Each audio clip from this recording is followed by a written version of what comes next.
7, 6, 5, 4, 3, 2, 1. This hearing will come to order. This hearing is fully virtual, and we must address a few housekeeping matters. For today's meeting, the chair or the staff designated by the chair may mute participants' microphones when they are not under recognition for the purpose of eliminating background noise. And as a side note, our committee's been absolutely fabulous on that, so thank you all for your due diligence on your microphones.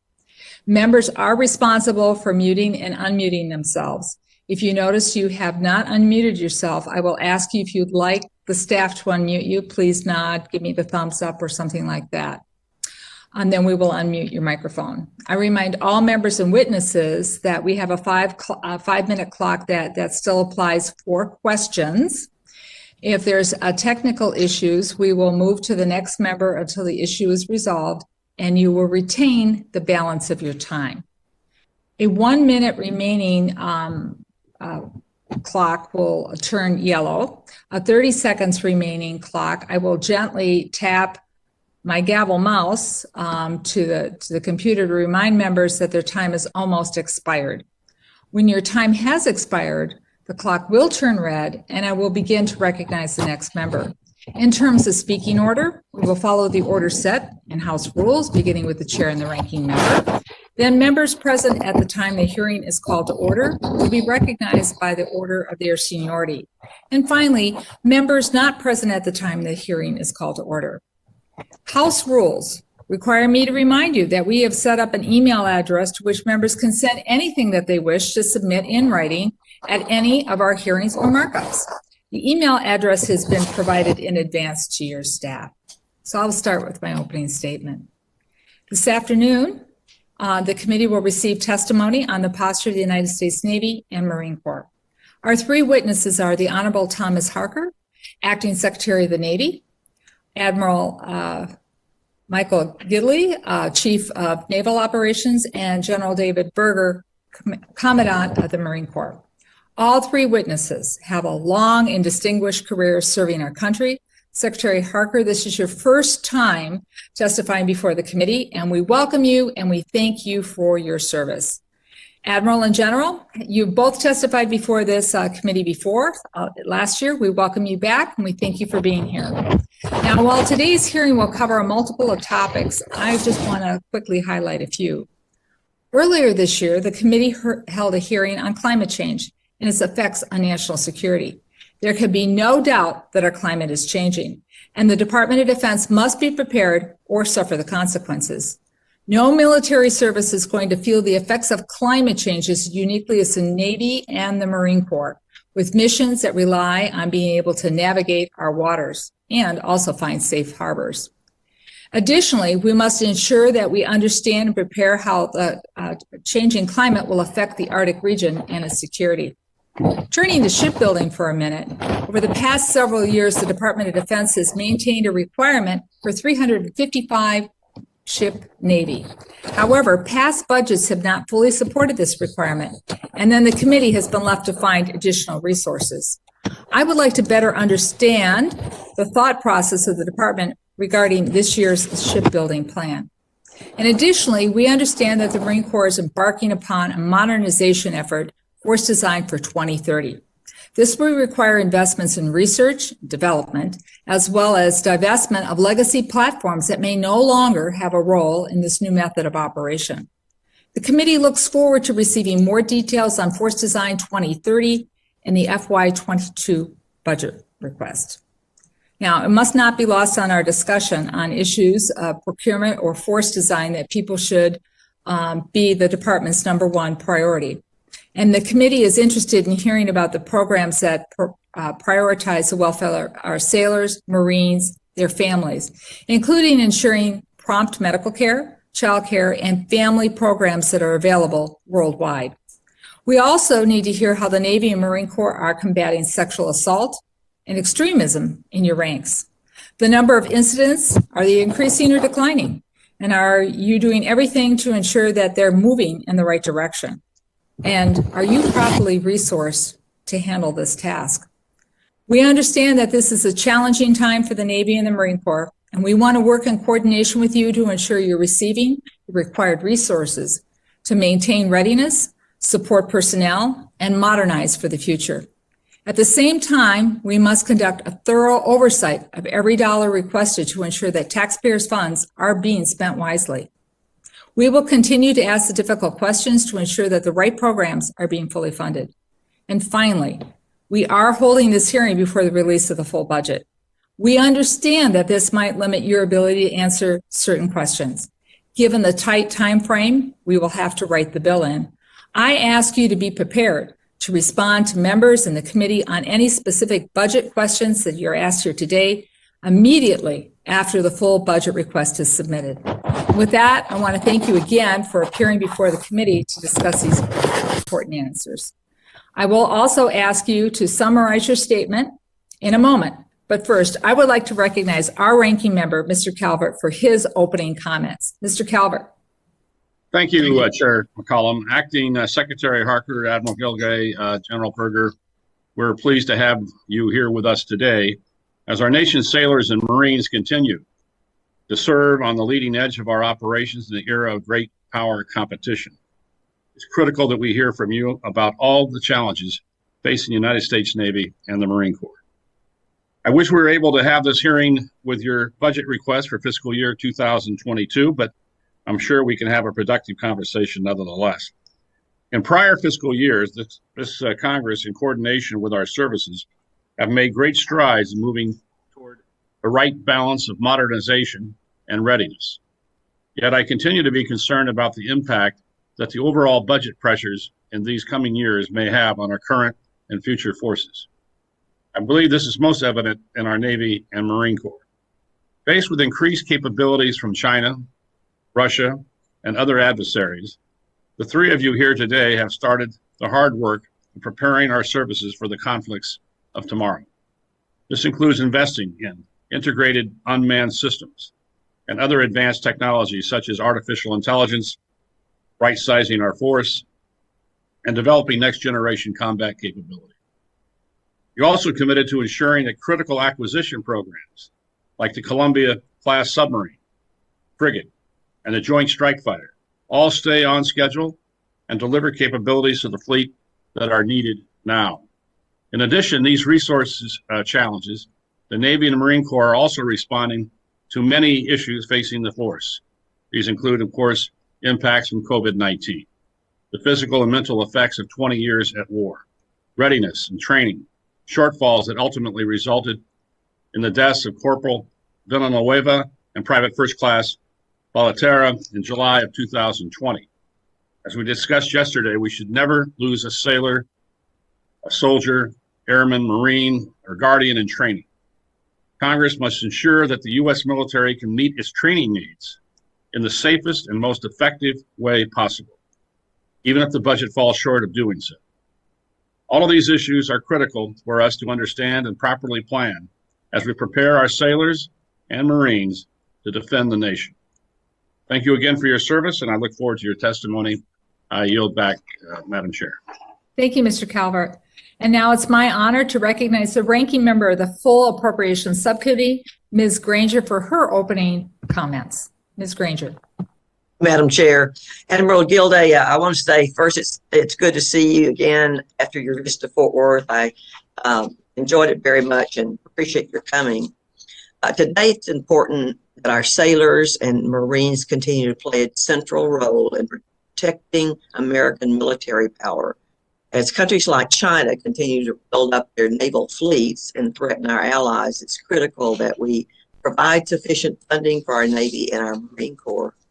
This includes increasing the number of battleships in our fleet, rapidly developing new technologies, and expanding our forward posture, particularly in the Pacific. Furthermore, there is no question that the COVID-19 has had an impact on our military. I'm interested to hear how you've responded to those challenges. I look forward to your testimony on these and other important issues facing the Navy and the Marine Corps, and I thank you for your time, and I yield back. Thank you, Ms. Granger. Gentlemen, we do have your full written statements, and they will be placed in the record, and members have copies available to them. They were made available earlier. So I would like to have as much time as possible for members to ask questions. So I would encourage each and every one of you to summarize your statements be complete, but also succinct when you're responding to questions. And so with that, Mr. Secretary, I will turn it over to you for your opening remarks. Thank you. Thank you. Around here. Yeah. Thank you, Chairman Coleman, Ranking Member Calvert, distinguished members of the committee. Thank you for your bipartisan efforts. Sir, you're breaking up, and we do want to hear your statement. Can you check your microphone, make sure it's not covered or anything like that, and try again from the beginning? Chairman Coleman, Ranking Member Calvert, distinguished members of the committee. Thank you for your bipartisan efforts on behalf of the sailors, Marines, and civilians in the Department of the Navy. It's an honor to be here with Admiral Gilday and General Berger. I support and appreciate their efforts to build a more integrated, all-domain force through the NAV plan and Force Design 2030. We are unified in our determination to deliver the most capable, lethal, and ready force possible within the top line we provide. We will stay ahead of the pacing threat of China and other global challenges with hard choices to divest of less capable platforms and systems to invest in a superior future force. The top priority for each of us is to invest in our sailors, Marines, and civilians to ensure they are prepared and equipped to execute the missions and return home safely to their families. We're fighting the scourge of sexual harassment and sexual assault through efforts like the Watch List, a tool that uses Navy and Marine Corps data to alert commanders to conditions in their units that might lead to these toxic behaviors. We have also prioritized the mental health of our force, speaking out at the senior level about the importance of counseling and the availability of mental health professionals, chaplains, family counselors, and other support personnel. We are investing in this area this year, and you will soon see a reprogramming request to add funding that will provide additional mental health practitioners to our sailors and Marines at operational units. In order to ensure every dollar is maximized to equip and prepare our warfighters, we are building on our financial statement audit successes to improve our business systems, account for every asset, and leverage data as a strategic asset. Through the Performance to Plan initiative, we're making data-driven decisions through rigorous self-assessment backed by accountability and the demand to improve effectiveness and efficiency. We are committed to building strong partnerships with our vital industrial base and suppliers. I have visited all 4 of our public Navy shipyards, and I am fully committed to the Shipyard Infrastructure Optimization Program and other vital physical and IT infrastructure investments. These will increase the capability and resiliency of these 100-plus-year-old installations by increasing the size and capability of our dry docks, while also providing our 40,000-plus person workforce with the modern tools they need to maintain our new and more lethal assets. Around the world and around the clock, the sailors, Marines, and civilians of our integrated naval force are keeping the watch and executing the mission. On behalf of each of them and their families, thank you for your time, effort, and appropriations. I look forward to your questions. See you. Thank you so much. Admiral Gilday, please begin. Chair McCollum, Ranking Member Calvert, distinguished members of the committee, thank you for your enduring support for our Navy and Marine Corps team and the opportunity to discuss both our posture and future priorities this morning with Secretary Harker and Commandant Berger. Today, more than 40,000 sailors and Marines are at sea on more than 100 ships. Most of them are forward deployed. They're deterring conflict, they're safeguarding opportunity, and I think they're keeping America and our allies safe. In the last year, our sailors and Marines operated above, on, and under the seas from the Arctic to the Cape of Good Hope, from the Caribbean to the South China Sea to the Atlantic, the Indian, and the Pacific Oceans. And our routine presence include major economic arteries like the Suez and the Panama Canals, the Straits of Hormuz, Malacca, and Gibraltar. Our cyber team stood watch and are standing constant watch over our networks. Your ballistic missile submarines are maintaining their steady, silent patrol.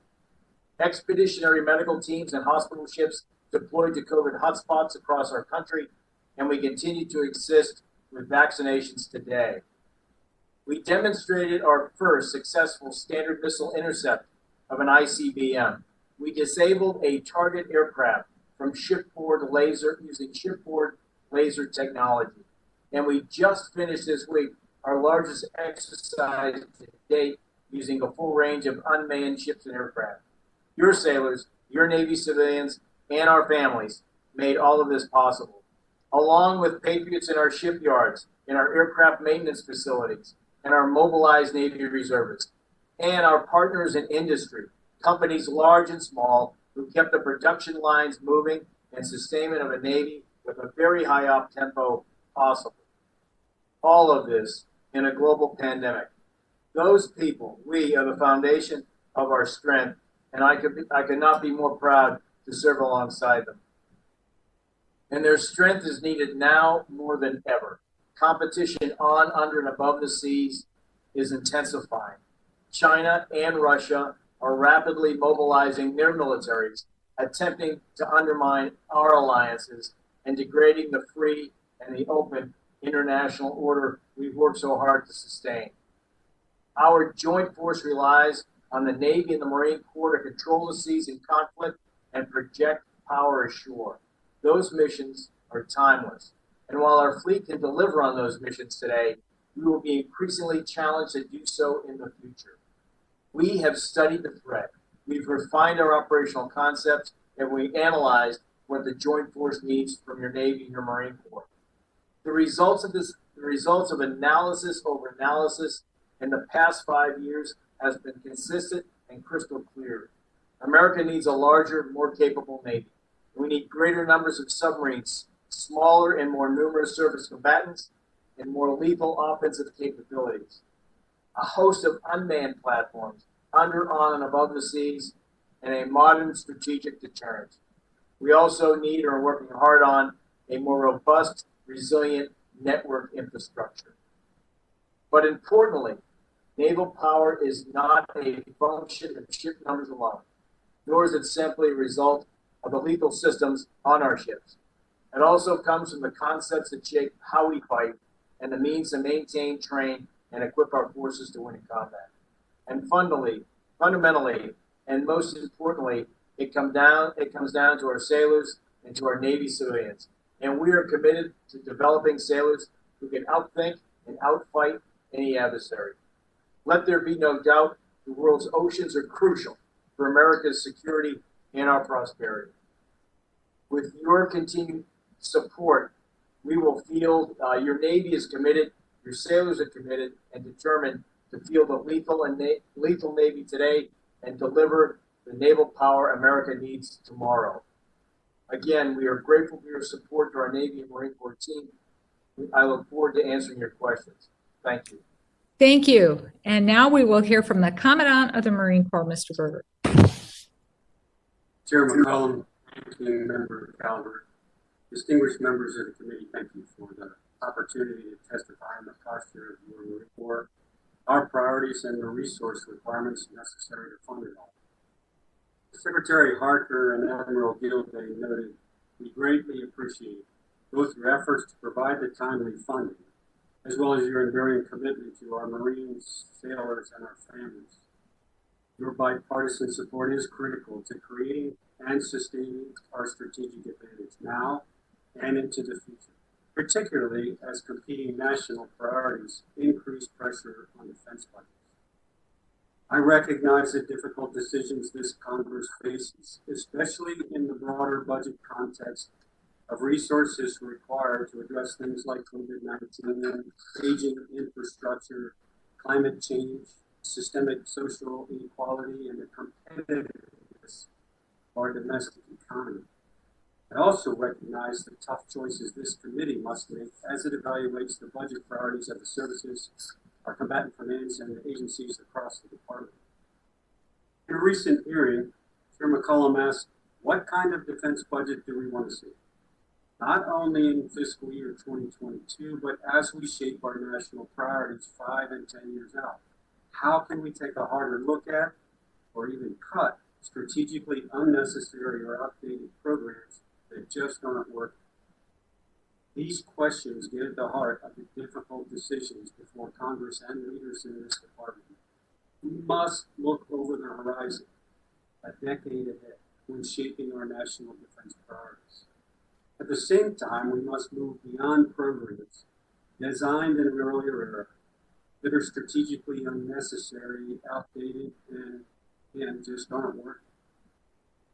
In his recent testimony, the Indo-PACOM commander, Admiral Davidson, stated that the greatest danger for the United States in this competition is the erosion of conventional deterrence. Combat credible, conventional deterrent posture is necessary to prevent conflict, protect U.S. interests, and to assure our allies and partners. I could not agree more. This is what has been driving our Force Design 2030 efforts over the past 21 years. Recognizing the challenges of the current budget environment, we've pursued a cost-neutral approach, self-funding all Force Design 2030 programs by divesting of legacy capabilities. With this committee's support, we've attempted to make difficult decisions by cutting outdated programs, reinvesting those resources into the cutting-edge capabilities that will create an advantage and deter our competitors. That's been our approach. Additionally, with the counsel of the ranking member, we've looked for savings in other non-programmatic areas to include our personnel accounts. For example, we're in the process now of reducing our headquarters staff by 15%. These reductions will help fund investments for necessary personnel talent management initiatives and family programs. To be clear, Force Design 2030 is about modernizing capabilities, not just our equipment sets, also our personnel systems, our training, and family programs as well. After all of our internal self-funding over the past 2 years, I believe we've maximized every dollar we provided. However, further modernization with internal resources will incur what I believe to be unacceptable risk. We'll need the help of this committee to generate the resources for cutting-edge capabilities your naval forces need to compete with China and Russia. Welcome the opportunity to work with this committee. Look forward to your questions both in this hearing and in the weeks that follow. Well, thank you, gentlemen. I'm going to ask a question that I know you'll get back to me on.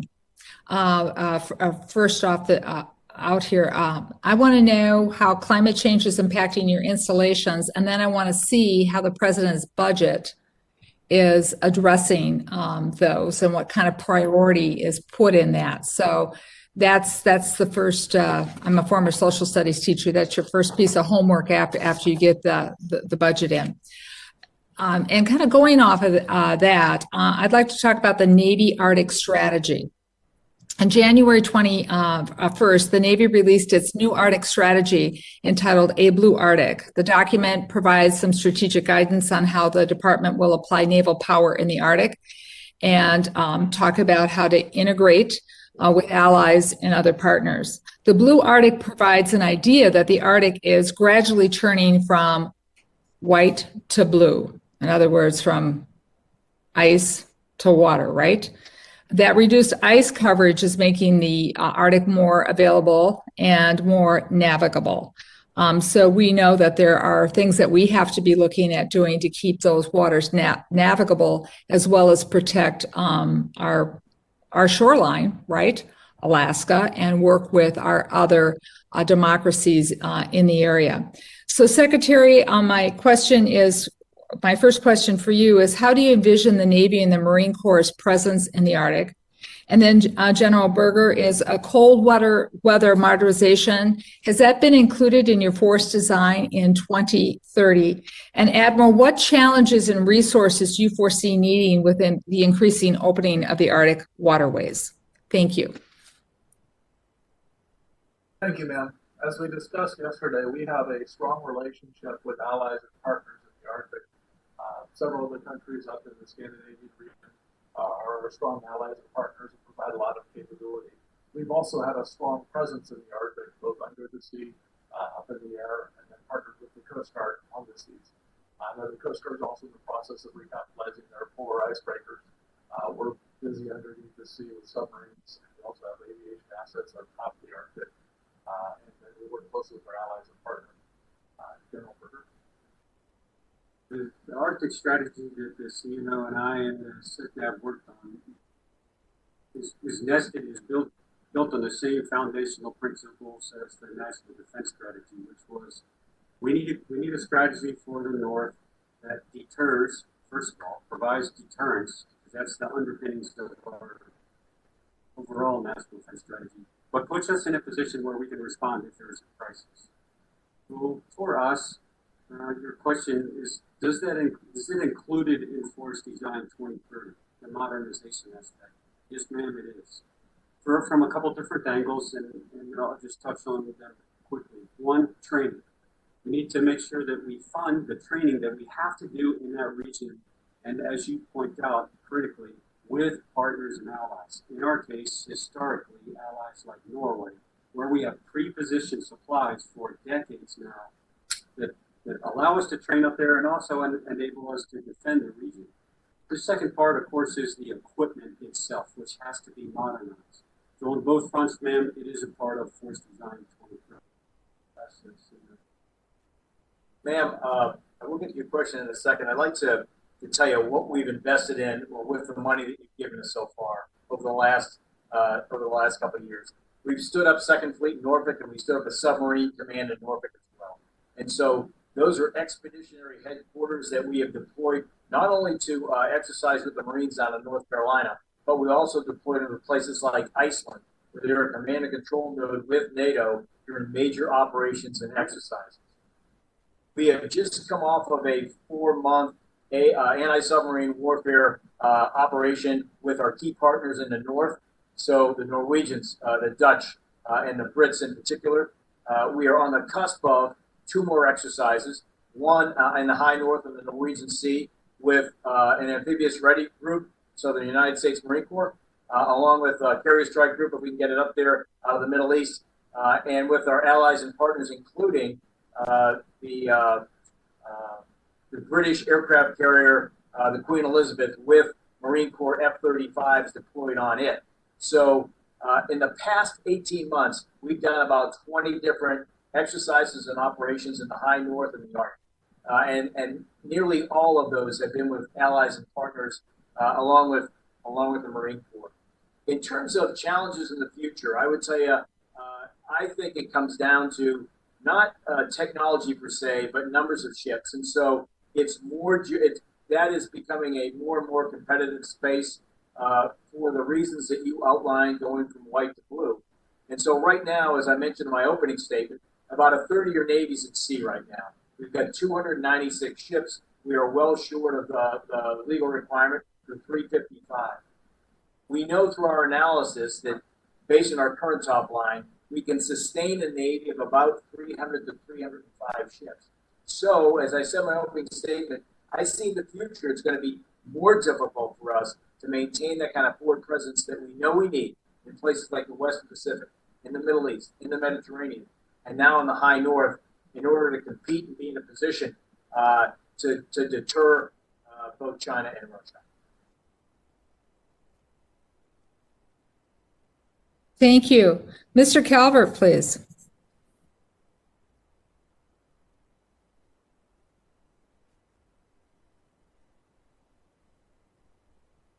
Thank you. You got it? You hear me okay? Great. Thank you. Admiral, this is for you. Obviously, we have some budget challenges. As we were discussing yesterday, the Chinese are significantly ahead of us in the number of ships, and their capability is pretty good since they stole most of our technology. And that's a significant problem. But speaking of technology, I want to speak to something that's a concern to me. On April 12th, I read an article about a new Navy software factory called The Forge, and about how the Navy wants to reshape how ships get upgraded.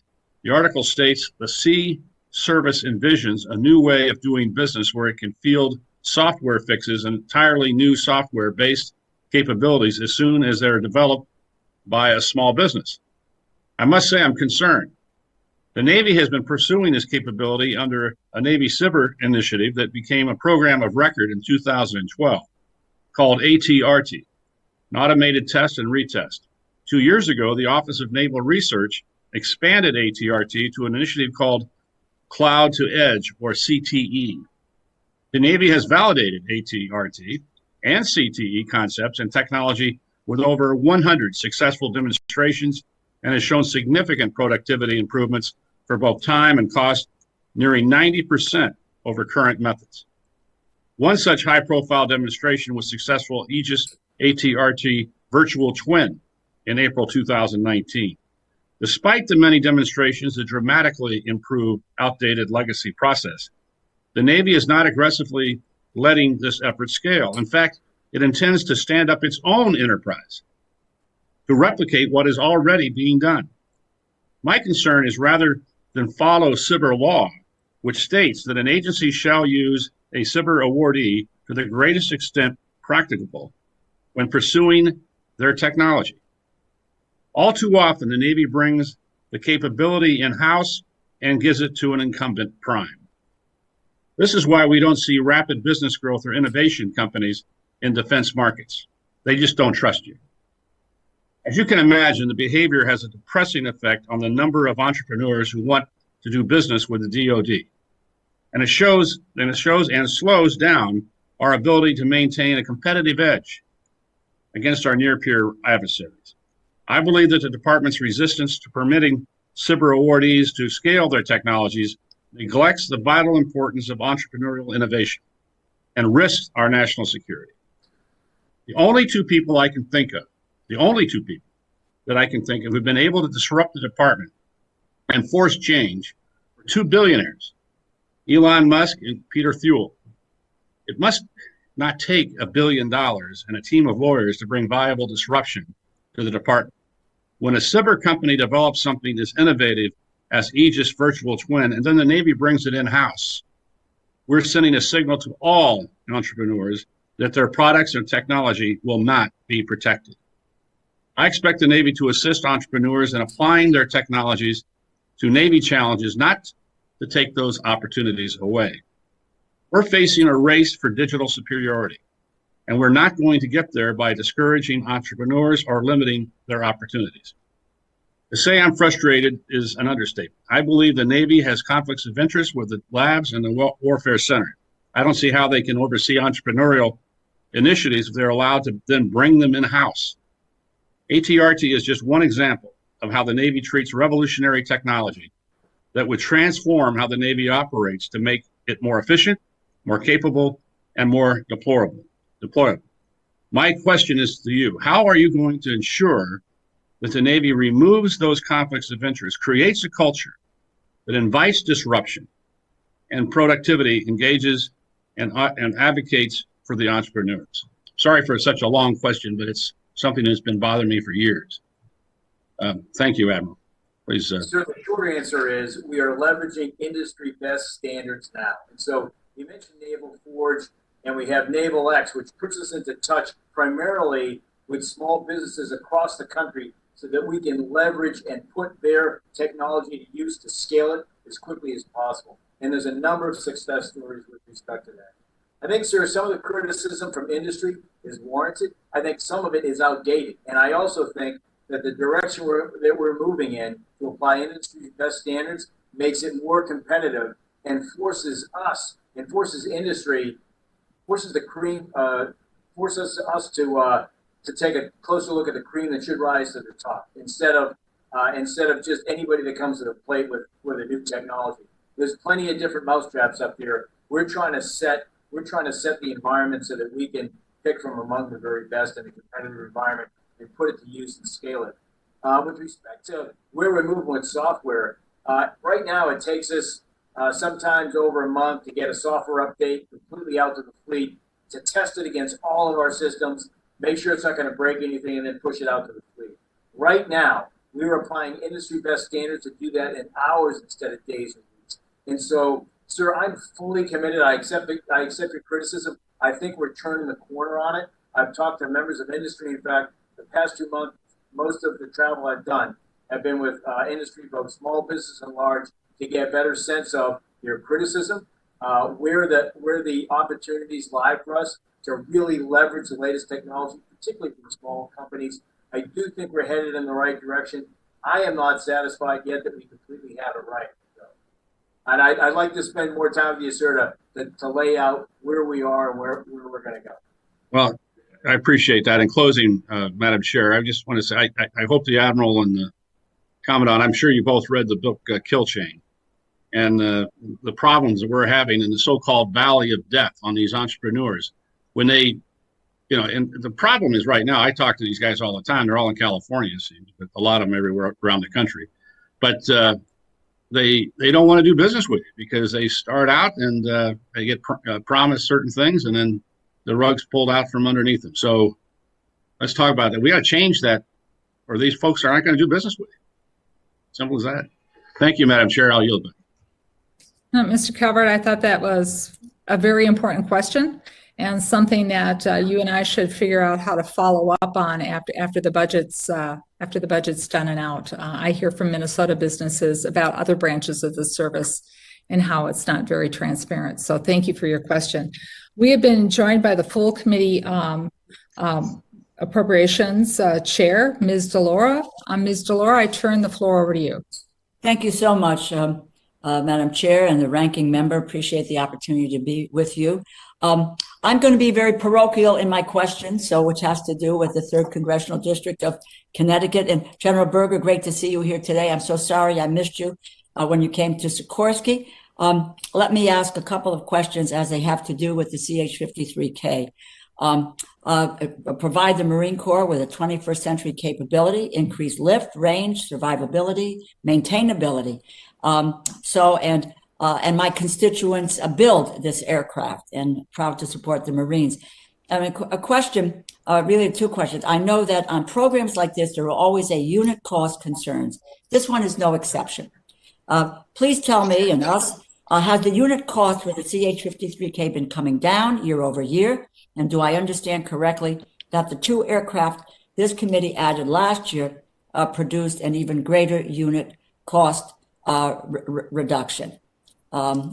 Please.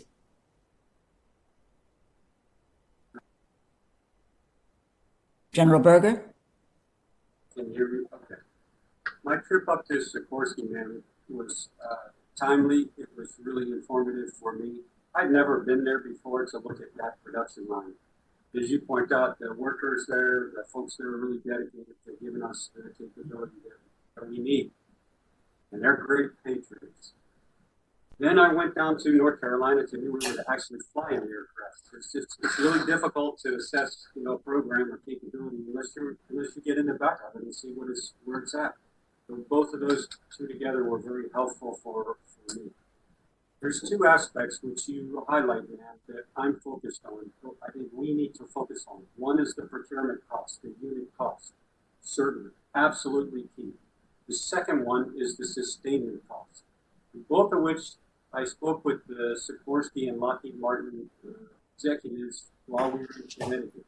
The cost, ma'am, has gone down from the initial lots of procurement. It is in a better spot now than it was a couple of years ago. But I emphasize to them that they have to do everything possible to drive the cost out of the program as we go forward. The second part is just as important because this is an aircraft that we're going to fly for 25, 30, 35 years. So the long-term cost, the cost per flight hour, the reliability of the components, we talked through all of that when we were in Connecticut. So I asked them to really focus on not just driving the initial purchase price, but also the sustaining cost all the way through the supply chain, back to the vendors. Every component has to last the number of hours that they advertise, or else the readiness goes down, as you well know. Mm-hmm. Thank you very much. And it's also my understanding that given the capabilities and how fly-by-wire eases the actual burden of flying an aircraft, that and it really lets the Marines focus on what the mission is. So I thank you. I thank you for the visit. And I understand the need to bring the costs down. And as I'm sure that Sikorsky, Lockheed Martin understand that as well. To Admiral Gilday and to Secretary Harker, I would just want to say, Secretary Harker, it was great to see you again. We had the opportunity to meet in Connecticut and tour the plant. So my question for the two of you is your thoughts on the heavy lift capability needs of the Navy, because I understand that you're getting ready to retire your fleet of MH-53s, which perform this airborne mine countermeasure mission. So let me just get your sense of what your capability needs are, anyway, let me ask you to go forward with that first. Okay. Yes, ma'am. Thank you for the opportunity to comment. It was great meeting you up in Connecticut and going to the Sikorsky plant, being able to take the tour of the plant and listen to all the things that are going to build to pull the cost out of the 53 kilo. We definitely have need for heavy lift capability, and I think the CNO as the warfighter is probably the best suited to answer that question. Yes, ma'am. Thanks for the question. So a couple of points on the 53, which, as you know, is an old platform, and we are moving to smaller ships, particularly as we operate in high density areas like the Strait of Hormuz in the Arabian Gulf or in the South China Sea. And so the systems that we are employing, actually, in a recent visit to California, I watched them being tested. They are robotic, remotely operated vehicles that operate under the sea. And so instead of towing an immense contraption from a helicopter, we are now controlling small robotic vehicles that do a much better job at finding mines and neutralizing them, actually using AI. And I'd love to be able to show you the demonstration where we use artificial intelligence among robotic vehicles under the water to basically search, find mines, and neutralize them. It's very, very neat. The second thing we're doing is we're putting a new mine countermeasures capability on our littoral combat ships. And what that allows us to do is deploy a system off the back of that ship that's highly reliable, and at the same time deploy a smaller robotic system from a smaller helicopter that allows us with longer range to move out and to search areas more effectively. So what we're doing, ma'am, is we're essentially divesting of a legacy platform to a much more capable, high-tech, reliable platform. Mm-hmm. Thank you. And if I know this is just a very, very brief description, but it'd be interesting to me, I think, hopefully to the committee, if you could tell us, the Navy plans, how you plan to proceed once the MH-53s are retired. What happens, there, and if you could, give us that information, it would be helpful. And again, wondering if the 53K is something that you all are thinking about as well. Yes, ma'am. We'll come back to you with more detail, but the short answer is that there's a transition point here. So we're not going to have a gap in capability. The new capabilities are really coming online within the next 18 months. We'll be fielding them on our ships. We're still testing right now, but we'll be building them, and later on this year and into 2022. And so until those systems are certified, we don't bring the older systems. We don't retire the older systems. I thank you. I thank you all. And I thank you for the work that you do. And I want to just yield back and thank the chair and the ranking member for the opportunity to participate this morning. Thank you. Great questions. I learned a lot. So to the full ranking member of the Appropriations Committee, Ms. Granger. Thank you. 2 weeks ago, we heard from U.S. Southern Command about the positive impact that increased Navy deployments are having on the region. Recently, 2 littoral combat ships deployed to Southcom to put significant pressure on transnational criminal organizations and conduct exercises with regional partners. As Admiral Fowler put it, these deployments made a difference. Many of us on this subcommittee continue to be concerned about the challenges in the Southcom area of responsibility, especially as we continue to watch the crisis on our southern border unfold. Do you share these concerns, and can the Navy better resource Southcom by keeping the LCS ships in service? And I would address that to whoever can answer that question. Thank you, ma'am. I think my 20 years experience in the Coast Guard, I spent a lot of time operating in that at Southcom AOR, looking at countering the transnational drug threat. I've spent a lot of time interdicting drugs at sea, made several multi-ton drug seizures. So I definitely appreciate the importance of that mission. And I believe that the LCS is currently configured as a good asset to be used for that mission. I think CNO probably has more recent warfighting experience in this area than Ma'am, the Littoral Combat Ship's doing an excellent job down there in the Southcom AOR, as well as in the Western Pacific. There's two issues with that ship that we're trying to get after. The first is reliability on the odd-numbered hulls, and so as most of you probably know, there's a problem inside a foreign-built combining gear that has been a big problem with respect to the reliability of those ships. A few months ago, we had to tow one back in Florida because it broke down at sea. And so we have halted our acceptance of any of those ships from the shipbuilder, number one. Number two, we're forcing the vendor who designed and delivered those combining gears to go back to the drawing board to redesign, to do testing, which they're doing the testing right now, and then come back to backfit our ships. So we've got to get the reliability piece resolved, particularly if we're going to put those ships in the Caribbean for long, sustained times. The other piece of it is lethality, and so we're putting missile systems on 31 of our 35 littoral combat ships, as well as both an anti-submarine warfare capability on about 15 of them, and a mine capability on about a similar number of ships. And those last two capabilities will come online in the next 18 months. So, ma'am, in a nutshell, we're very bullish on LCS and we're headed. Good. I'm glad to hear that. Let me just follow up on that because the Navy proposed many ships before the end of their projected lives to be mothballed. Or so this committee pushed back on that proposal. We're now hearing that the Navy will propose additional decommissions this year in spite of the concerns we raised. So why would we want to get rid of these ships well before the end of their useful lives and jeopardize our ability to counter China when it has so many more ships? Thank you, ma'am. That's a good question. You know, we're still in the process of having those discussions about the 22 budget and what will be in it, what won't be in it. So I can't go into detail on that, but it's definitely something that we're in the process of discussing with OSD and with OMB, and we hope to be able to give you more information. Thank you. Thank you, Ms. Granger. Mr. Secretary, we're having a hard time with your microphone.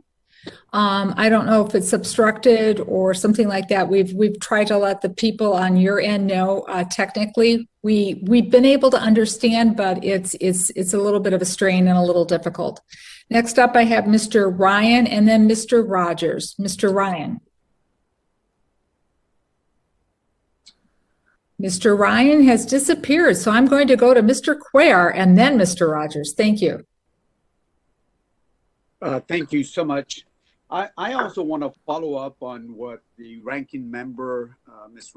Granger, mentioned a few minutes ago, because I'm also concerned what's happening in our own backyard.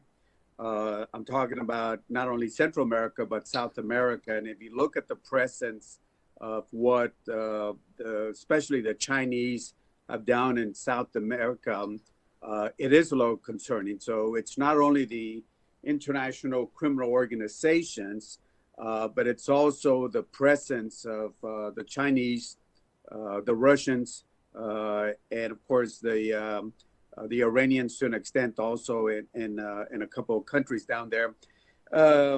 I know that we are waiting, I think it's on July 31st, we're waiting for a report on a inventory, what the Department of Defense, our Department of Defense, USID, and the Department of State should be doing down in those countries, what I call our own backyard. Could you give us what your vision is or your thoughts are as to what we can do to counter the Russian, but especially the Chinese presence in our own backyard? Because I don't want to see the 1980s again, where the U.S. wakes up and says, "Oh my God, look what's happening in Nicaragua," and then we wake up at in the middle of the night. So I like to be prepared. Can you all give us your vision and your thoughts on our own backyard, just to follow up on what Ms. Granger asked?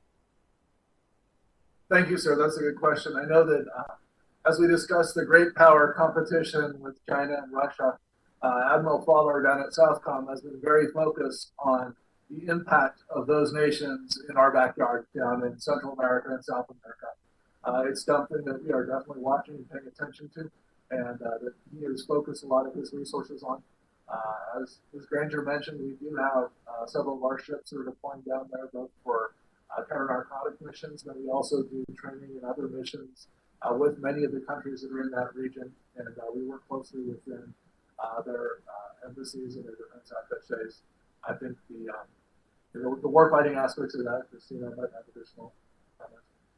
Sure. If I could give you a couple of examples of where, sir, I think that we can make impact or have made impact. So part of this, working with Admiral Fowler as an example, is what's the right tool to bring to bear in that area of responsibility that's going to make a difference in the competitive space. About a year and a half ago, he asked us to deploy a hospital ship down there, and we did. And that hospital ship saw almost 60,000 patients, more than 2,000 surgeries, change the lives of people. Children that never had eyeglasses before, as an example. Dental work, orthopedic work, across the board. Our medical teams did phenomenal work down there, and I would argue made friends for life. And so at the same time, the Chinese hospital ship, the Peace Ark, also deployed. But while the Peace Ark was providing support to Venezuelan elites, the U.S. Navy and the Marine Corps were providing help to Venezuelan refugees in countries like Colombia. So that's an area where, we're not bringing a jet down there with bombs, we're not shooting guns, but we're bringing the right kinds of capabilities that we have to bear to really make stronger partners and allies in the region. Another good example would be deploying combat engineers, setting up field hospitals, doing those types of things which might be more impactful in that region and gain us a better long-term investment than, let's say, perhaps a carrier strike group. I hope I answered your question sufficiently, sir. Yeah, and I agree. I mean, it doesn't have to be that type of hard power. I think what you're talking about will develop a lot of goodwill among those countries. I mean, just showing up to a place brings a lot of goodwill. I mean, they want to associate with America. So I look forward to working with y'all, and then hopefully after this report that will come out July 31st, we can follow up on this. But I appreciate what y'all do down there and across the world. I know that y'all are stretched out pretty thin. I know what's happened in the Indo-Pacific. I understand all that, but I'm one of those believers that I just don't want to wake up in the middle of the night and realize that we got folks in the backyard. But I appreciate it. Thank you so much. I yield back the balance of my time, Chairwoman. Thank you very much, Mr. Cuellar. Next up is Mr. Rogers, and then after that, Mr. Kilmer. Mr. Rogers.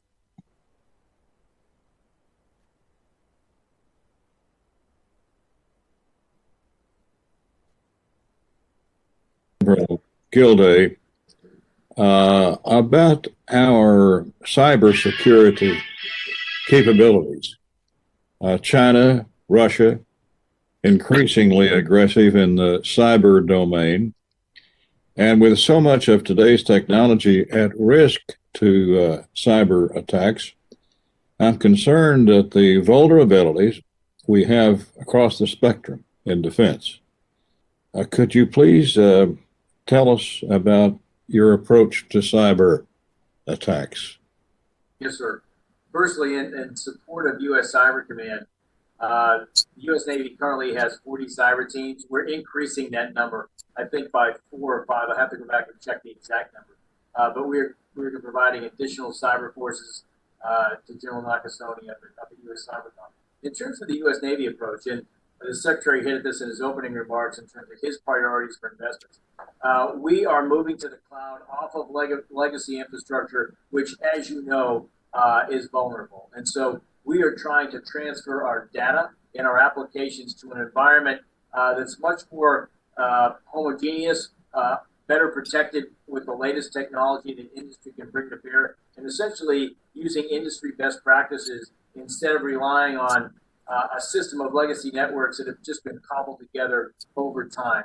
The Navy and the Marine Corps had the largest single transfer of an application to the cloud over the past year, and that was a financial tool that we use with 70,000 users.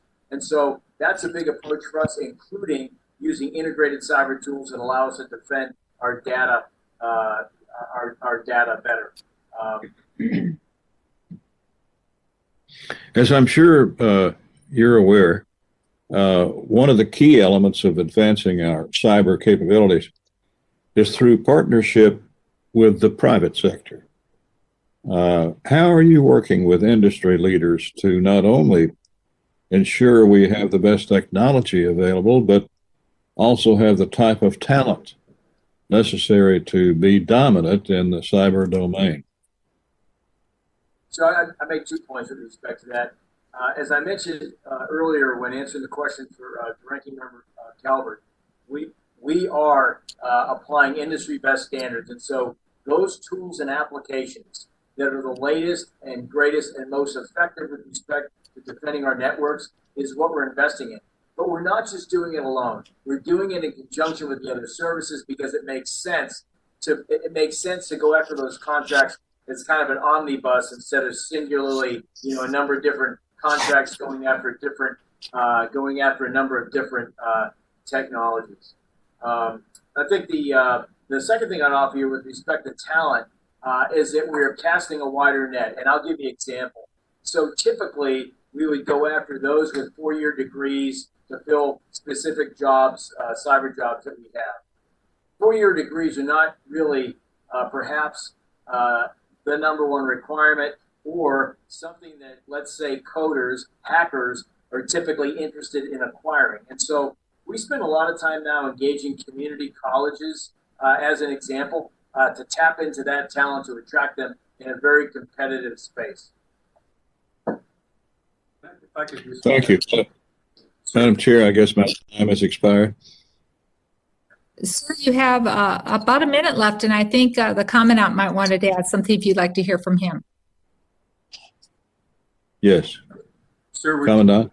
if I could just pick up where the CNO left off. We are looking also, to your point about the people themselves, at more creative ways to keep the talent within the Navy and Marine Corps that we have.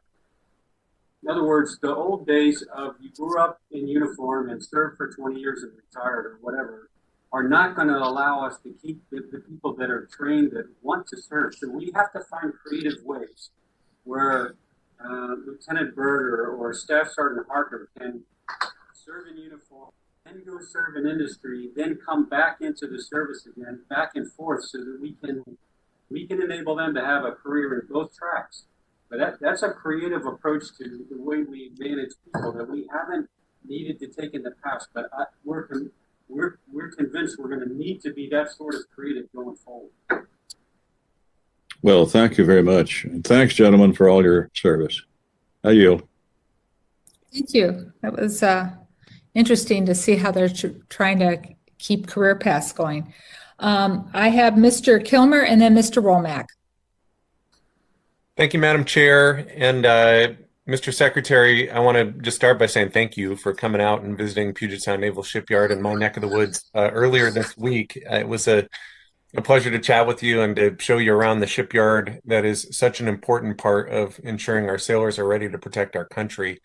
As you're likely aware, Admiral Lesher, the VCNO, and Vice Admiral Galinas, the commander of NAVSEA, also visited the shipyard within the last week. And I very much appreciated the opportunity to meet with all of you and talk about the role our public shipyards, including Puget, play in our nation's security and our mission readiness. PSNS is our nation's largest public shipyard and repairs and retrofits our carriers and our submarines and plays a critical role in our nation's defense posture in the Pacific. I know you mentioned it in your opening remarks, but I'd like you to just expand on the role our 4 public shipyards play and the importance of ensuring that they are modernized and optimized in accordance with the Shipyard Innovation and Optimization Plan that was laid out in 2018. And if you can speak to what risks to fleet readiness and to force posture do you foresee if we do not make these shipyard investments now? Thank you, sir. Our shipyard infrastructure optimization plan provides a much needed investment in our 100-plus-year-old public shipyards that will bring modern technology into the hands of our 40,000-plus American shipyard workers. It will increase the size and capability of our aging dry docks, enabling them to serve the larger and more capable advanced weapon systems we are creating with our industry partners. This is a generational investment that will increase the resiliency of our shipyards, creating a more productive and environmentally friendly footprint that meets our national security needs for decades into the future. It's vital to our success. I found it very compelling as we looked at obviously the shipyard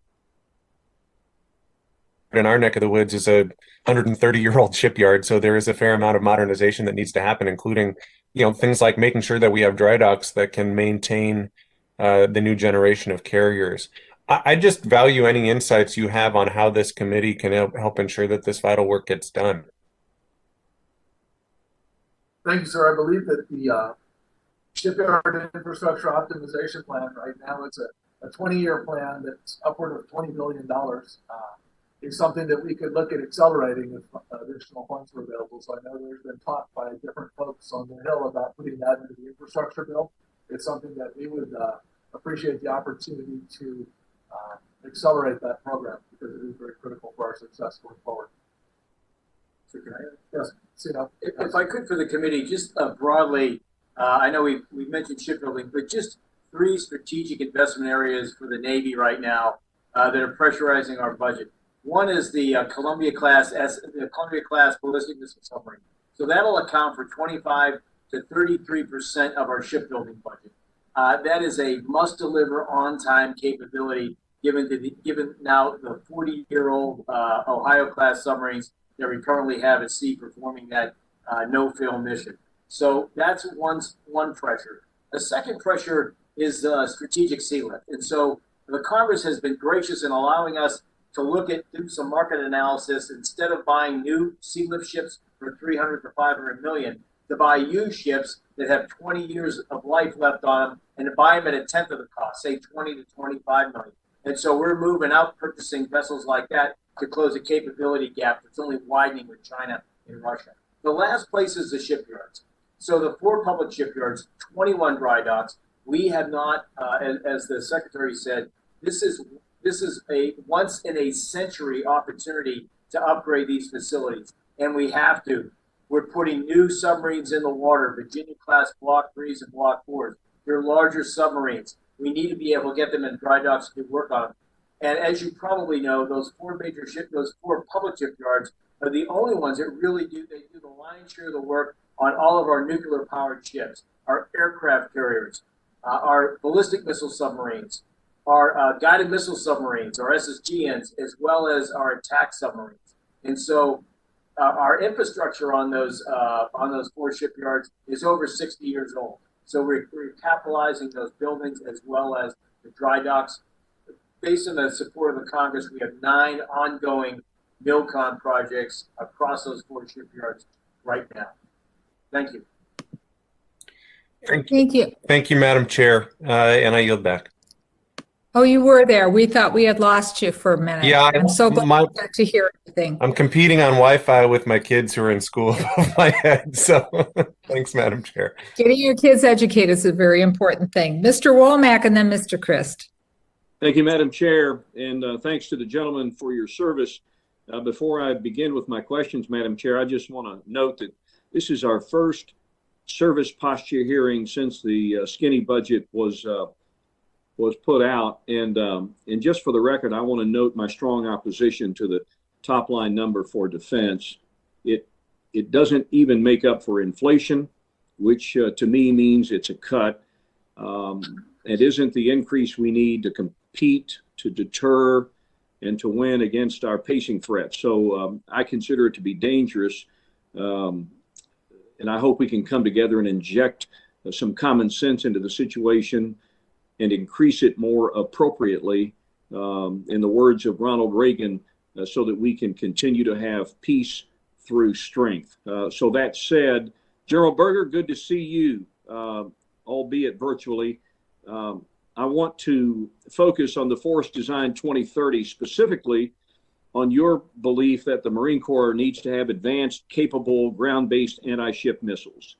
Now, I've had the opportunity to speak with you and your staff about it, and I understand why you feel so strongly that you need this capability to compete with our pacing threat, China. You've been adamant about getting this capability into the fleet by 2023. So help me understand the capability and the need, why this particular time frame is so important to you and the Corps. Sir, thanks. I'll start where the CNO left off a couple questions ago about the need, the essential role of the naval force to control the seas, to make sure commerce is open and flowing, and how critical that is to our economy. You need a naval force to do that. Our role in contributing to that, sir, is to make sure that where denial, where control has to happen from a tactical to operational perspective, that we can contribute. We can do that by moving the capability around that holds an adversary's navy at risk, both from ships and from shore. Timely, the question, because this morning I saw an article, kind of surprised me, but an article this morning about this. This has a picture of it. I blew up a picture of it so you can see it. A picture of, looks like a vehicle with a missile on the back. And it turns out absolutely that's true. This is our Joint Light Tactical Vehicle with a missile system on the back and a live fire chute. And the reason I mention that, sir, is this is the speed at which we have to develop a capability like that. This Joint Light Tactical Vehicle is our new vehicle. We are probably 20% into the fielding of it. The missile on the back is already on naval ships right now. So this is the brilliance of a couple of young officers and Oshkosh and a few other people putting together capabilities long before they're even thought all the way through. This Joint Light Tactical Vehicle is unmanned. But the people in Oshkosh thought, and these couple of majors thought, we can do this. So they took the cab off the back and they put a missile in the back and a fire control system. Now we can move this around on vessels, put it ashore, and hold an adversary's navy at risk in order to ensure that the lines on the sea are kept open. This is the speed at which we have to move. So our job, I think, is to support the fleet commander. The fleet's job is to support the joint force commander, and this is one way to do it. Fascinating technology that exists, and the ingenuity of the people that we have developing. So I'm with you on it. Madam Chair, I know I've only got about 45 seconds left, so I'll tell you what I'm going to do. I'm going to yield back on this particular round. I want to come back to precision munitions on the next round, and I'll have a question for Admiral Gilday. But at this moment, with a half minute to go, I'll yield back my time. Thank you very much. Ms. Kirkpatrick and then Mr. Diaz-Balart.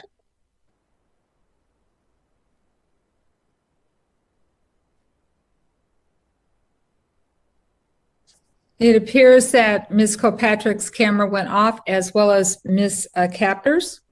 So I am happy to recognize Mr. Diaz-Balart. Thank you very much, Madam Chairwoman. First, I want to associate myself with the statement on the top line number that Mr. Womack made.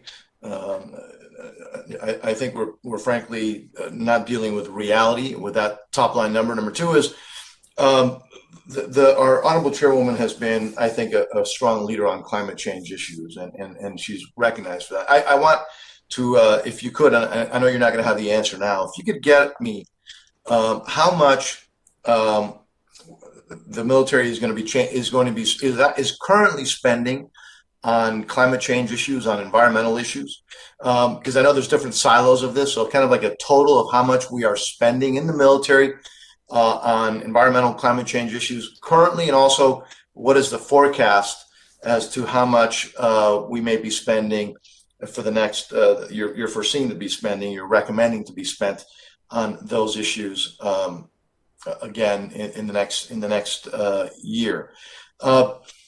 Gentlemen, you've heard a lot about Southern Command. I think there's a lot of concern about how we kind of sometimes neglect what's going on in our own hemisphere. And as you all know, every dollar spent there actually directly saves American lives. And so I just hope you take to heart the concern of this subcommittee on making sure that Southcom has what it needs as far as assets, and that's really gray ships to do the job that they need to do. I'm not going to get into specifics and details because I think a lot of that has already been said.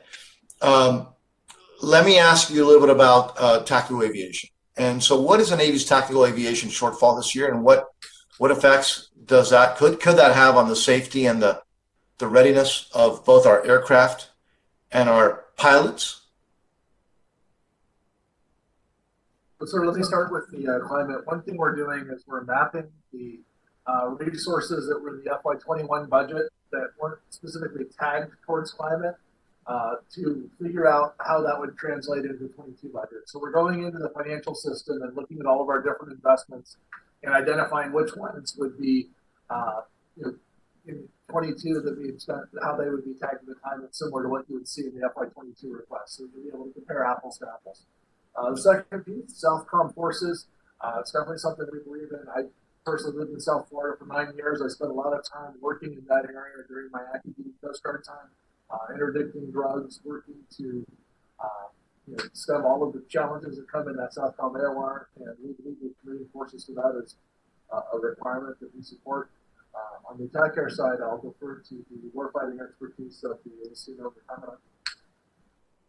Sir, just real quick on climate change. So I actually took a look at the projects that we did related to climate change, particularly this would come as no surprise from the Navy with our bases along the coast and the problem with sea level rise. 49 projects over the past 3 years since 2018. That includes projects that are ongoing right now. So think everything from pier work and installations along the waterfront to investments in solar energy and other green energy capabilities. And of course, we're working the 22 budget proposal right now.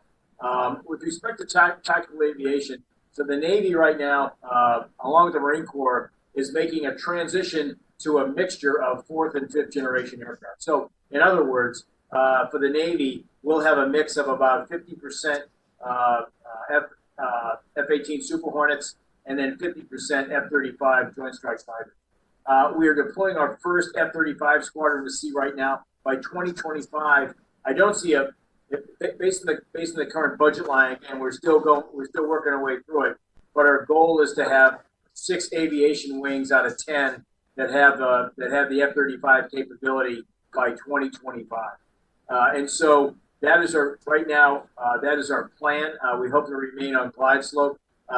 We'll see what happens as we work through the budget numbers here in the coming weeks.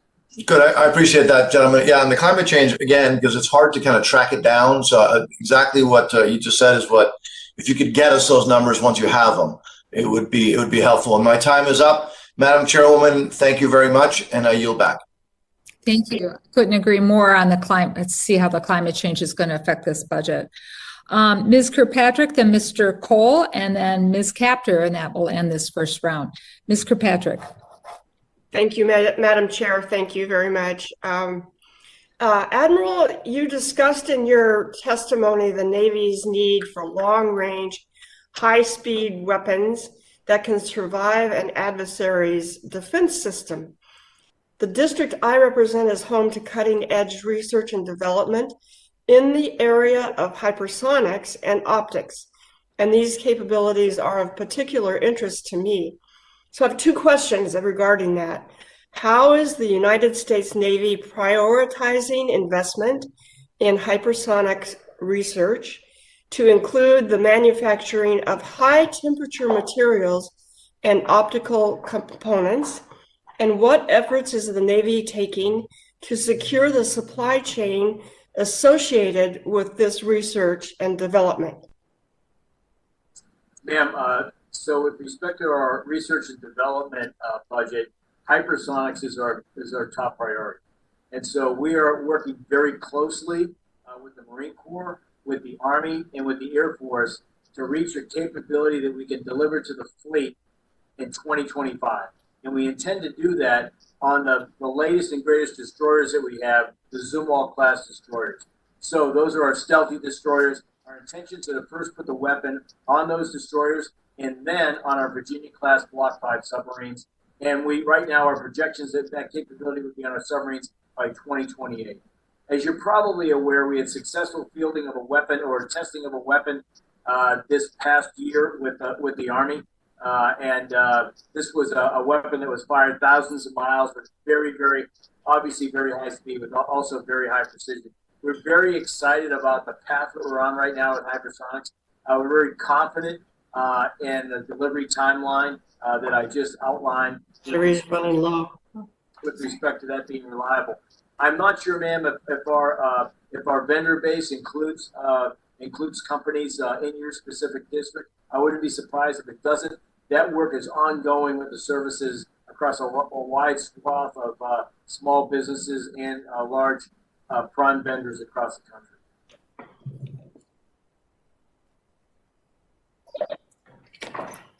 Thank you. Thank you. General Berger, in your testimony, you addressed your vision of the future of the Marine Corps and identified the ground-based anti-ship missile as one of the highest ground modernization priorities for the coming year. I understand you can't comment specifically on the fiscal year 2022 request, but could you give us some insight into how procurement funding in fiscal year 2022 would support initial deliveries for this system and help build inventory? Yeah, last year we learned a lot with the coordination, the coaching of folks on this committee and their staff about how to explain when we're doing the research and development and fielding in a more rapid manner and using other transaction authorities and mid-tier acquisition authorities. How do we make sure that we communicate clearly what path we're on, and that the civilian oversight within the Department of the Navy is on top, overlooking what we're doing? Fiscal year 22 is critical. We need this capability in the field. The fleet commanders need this capability forward so that they can control, deny the regions that they need to. We learned a lot last year in the process of building the budget and explaining it. This year is critical. We need the funding in order to get this capability in the field in 2023. Thank you. Thank you. I have one more question. How is the Marine Corps leveraging current acquisition programs like the Naval Strike Missile to maximize limited dollars? Two things, ma'am. First is the benefit of having a naval strike missile is that it's a common munition so that we can move ordnance between the missile itself, the container, between a ship and a shore, and it's the same missile. So as needed, the commander can move the ordnance where it's needed most. The second one is it speeds up our ability to field it. It's a proven missile. Like the picture that I held up, this is not a new missile system. We know how it performs. So we're riding on the backs of something that's already developed, putting it on a platform that we're very confident in, giving the commander a capability. Thank you. Thank you. Do I have time for another question? Time has expired. Okay. Mr. Cole and then Ms. Capter. Thank you very much, Madam Chairman. And gentlemen, thank you for being here with us today. You know, my district has Fort Sill Army Post and Tinker Air Force Base. So people think, well, he cares about the Army and the Air Force, and I do. But we have 1,800 sailors at Tinker that fly the Navy E6 wing. And of course, we're privileged to host Marine Artillery at Fort Sill where they train. So what you gentlemen do is extraordinarily important to people in my district. I want to begin by associating myself with the remarks of Mr. Womack and Mr. Mario Diaz-Balart, two good friends of mine, on the overall top line budget. And I say this with no criticism of anybody involved. I think in the end, though, if we're going to get to a deal, and I know everybody in this committee wants to avoid a CR, we'll end up bringing up the defense number, probably bringing down the domestic number a little bit. That's just the nature of a deal. So I think and I respect the Secretary and CNO and the General Commandant certainly need to support the administration budget. That's your obligation.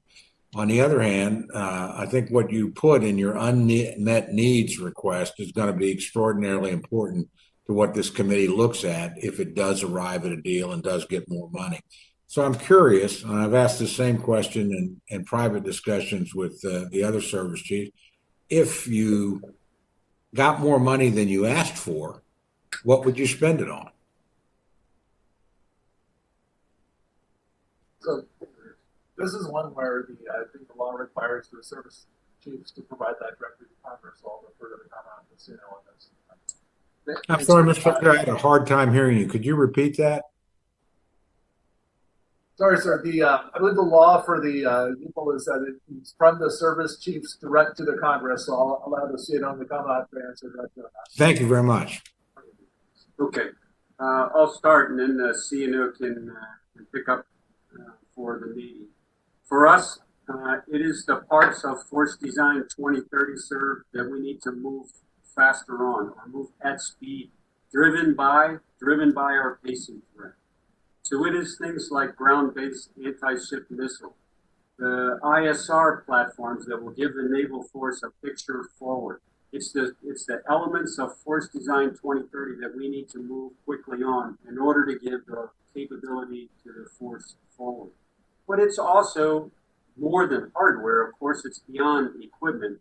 It's the people part and it's the training part, both of which are largely, 30, 40 years old, sort of industrial models for how we recruit and train and keep our people, all of which has to be modernized. Because it doesn't do any good to have an idea of where you want the force 10 years from now if you can't man it and you can't train it. So we have to bring those into the current day and future as well. The last time we were in a situation like this, we were trying to recapitalize the strategic deterrent and grow the conventional force, was 1981 and 1985. During that time, DoD budgets rose at an annual rate of about 7.5%. Right now, our buying power has been flat since 2010. We know that based on our 21 top line, that we can't afford a Navy of about 300 to 305 ships. That's not just the hulls, it's the people. It's to fill the magazines with munitions, right? It's to train the people. It's all of those things that give you a whole fleet that can fight. So if we go back, as I said in my opening statement, sir, if we go back to 2015, the cascading assessments that have been done, whether inside the Pentagon, by industry, by think tanks, have called for a larger, more capable Navy north of 355, right? 355 is the law. So the short answer for me is more ships, but they've got to be manned, they've got to be filled with weapons, so it's a wholeness piece that goes along with it. Thank you. That's very helpful. One quick question. I don't have a lot of time, Admiral, to you. In my discussions with the Army, they talked about their discussions with the Navy, and one of the things that the Navy wanted was the development of capability to take out ships. Probably haven't done much like that from the Army since the old coastal defense days. So a big new mission, very important mission. I'm curious if you could give us some insight into what you're looking for in terms of that additional capability to work with you. Yes, sir. So General Berger's force design speaks directly to that, right? It's an expeditionary basis. You can move around very quickly with the capability that he showed you on the screen. So this is from the land, the ability to not only control the seas, but to deny it to an adversary, right? In a way that you can move around. Marines are used to moving fast anyway. And so the Army not so, but if they're interested, they could shoulder in. But it's really the Marine Corps concept that I would point to that has such value in the way that we've been practicing to not only operate, but to fight potential adversaries that I think has tremendous value. Terrific. Very helpful. Thank you, gentlemen. Yield back, Madam Chair. Thank you, Mr. Cole. Ms. Capter. You, Madam Chair and Mr. Secretary, Admiral and General, thank you for your patriotic service to our country. I come from Ohio. I'm up on the 4th Seacoast, and I have no major production companies related to the Navy across our coast from Cleveland to Toledo. And however, we have a very high recruitment in our region, certainly for Marine Corps. And I do represent the 3rd Battalion, 25th Marines that lost about a decade and a half ago, 14 of their members. I just point that out as you begin to shift units and so forth. Please don't forget the 4th Seacoast, and please don't forget this region that is very patriotic. Many hundreds and hundreds of individuals are under your command from our region. The captor name is in the Marine Corps annals, going all the way back to World War I, so you have a friend here. I wanted to ask a couple questions. Number one, we were shown a map the other day of the Americas and the Chinese and Russian nuclear installations. You're experts in that. I would be interested in your view of the expanding presence of installed equipment in several countries that come from Russia and China, and also servicing contracts that go along with that. It's a concern of mine, and I just want to hear what you think about it. Number two, the Marine Corps has led in terms of energy innovation within the entire Department of Defense. And it's my understanding that right now DoD currently segregates energy into two categories. One is installation energy, which accounts for about 30% of the total, and operational energy, which accounts for about 70%. I'm very interested in what more the Marine Corps is doing to lead the Department of Defense to help America advance in the energy sector more quickly. And I'm particularly interested in hydrogen systems and any research that you might have going on there. I'm interested in them all. I'm interested in base energy independence, solar, geothermal, thermal heat exchange, all of it. But I'm interested in hydrogen and what you might be able to bring to the table to propel us to use that technology more quickly. If we were to have all electric vehicles in our country right now, the grid cannot take it. The grid is about 50% under capacity for what we have to do. So we have to have a variety of vehicles, and I'm interested in your research on hydrogen. If you cannot answer me today, a letter would suffice. And again, I just thank you for your service and would welcome any comments. Ma'am, on your first comment about Russia and Chinese kind of invading the market with respect to the Americas and their nuclear technology, I'd tell you that more broadly, one area of competition for the United States where we really have to focus on is foreign military sales and other areas, high technology areas. But I'll give you an example. The S-400 Russian missile system that was purchased by a NATO ally, Turkey. We should never be in a position where we lose a sale like that, let's say of a Patriot missile system, to a NATO ally against a competitor like the Russians. It's the same thing with India, that's also looking at missile systems from China. And so that's competitive space that we ought to be after in a big kind of way with respect to industry, not just foreign military sales, but obviously other high technology areas, man. Just my opinion.